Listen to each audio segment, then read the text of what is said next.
Hello, welcome again to another video, and this time on a more somber note really. I'm at the theatre where I saw Alex Belfield twice,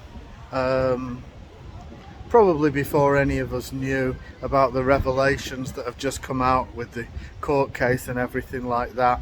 But so it's with a sort of sad heart that I speak today about what's happened with him.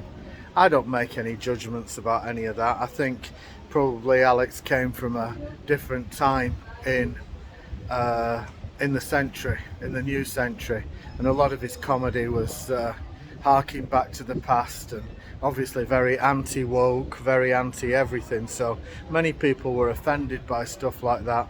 But people my age, 20 and above, we're never going to be offended by stuff, because as he was saying, he was the voice of reason. He was speaking a lot of the time for the great unwashed, the so-called white underclass, the people who are left behind, not the woke, not the liberals, not the ultra left, but the people who don't have a voice, and he was speaking for them, and I think that's why he appeals so much.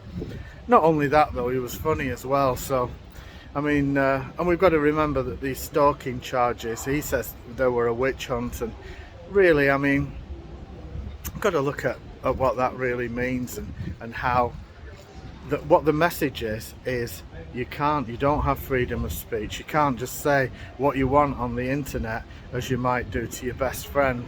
That's different. But when you're on the internet, it's like a public forum, so you're still liable to the laws of libel and slander and defamation. So I think he came a cropper of all that. I think the sentence itself is astronomical, the 5.5 years. But like I say, he was speaking against the agenda, and of course the agenda controls the world. So I think he ruffled the wrong feathers. Now, of course, Alex was in the long tradition of music hall celebrities and greats, and he wouldn't have ever, I don't think, wanted to have deliberately caused the uproar that he has.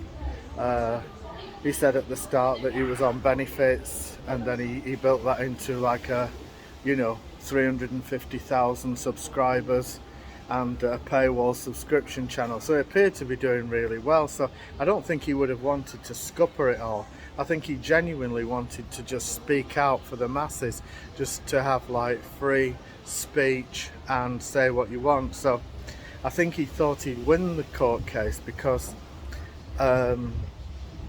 he didn't think he was doing any harm.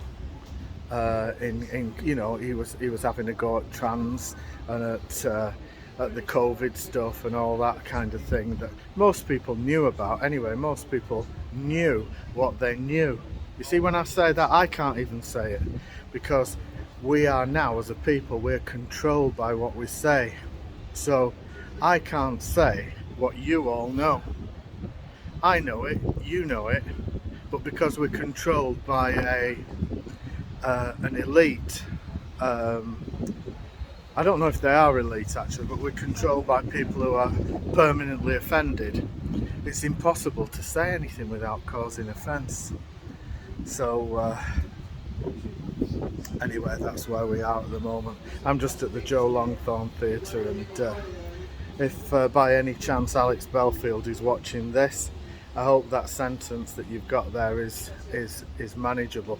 No one would want to be looking at a 5.5 year stretch, would they? So I hope it's manageable, and I hope you're okay, because you gave a lot of pleasure to thousands and thousands of people.